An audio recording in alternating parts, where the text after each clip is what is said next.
suis allé rencontrer Laurence à Sévrier au chalet, là où elle a composé donc les naïades, et elle m'a présenté son œuvre, avec beaucoup d'œuvres, effectivement pour piano, et puis les œuvres de musique de chambre.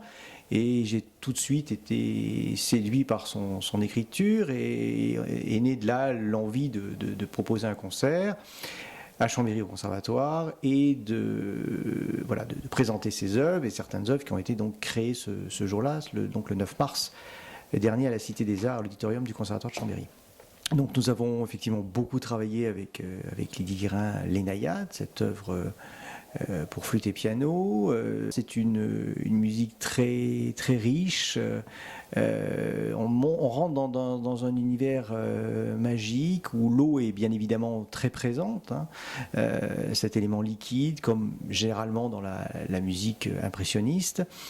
Et c'est une œuvre aussi très virtuose pour la flûte, parce qu'il y a beaucoup de traits de virtuosité. Donc il y a eu un travail avec Lydie de mise en place, voilà. Et nous avons bien entendu après abordé le côté artistique et de recherche de couleurs, et de bien trouver les différents caractères. Nous avons travaillé aussi avec Laurence.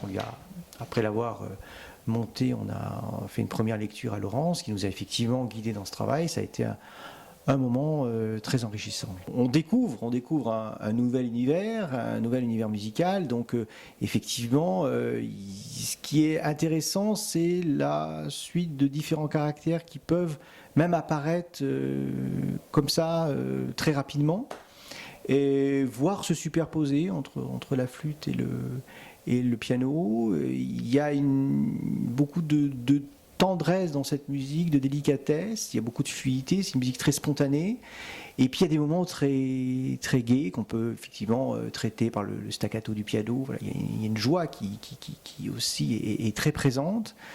Il y a une vraie filiation, on va dire, avec la musique impressionniste du XXe siècle, avec Debussy, avec Ravel. On retrouve cette façon de traiter le piano. Et aussi, il y a beaucoup de moments qui m'ont fait penser à Francis Poulenc. C'est quelqu'un de radieux qui apporte beaucoup de joie, et d'ailleurs cette joie, ou ce côté radieux, est toujours présente dans sa musique. Et voilà, il se dégage beaucoup d'énergie positive. On pourrait qualifier, bon, même si cette musique j'ai parlé beaucoup de l'élément liquide, je dirais que cette musique, on pourrait la qualifier d'ensoleillée.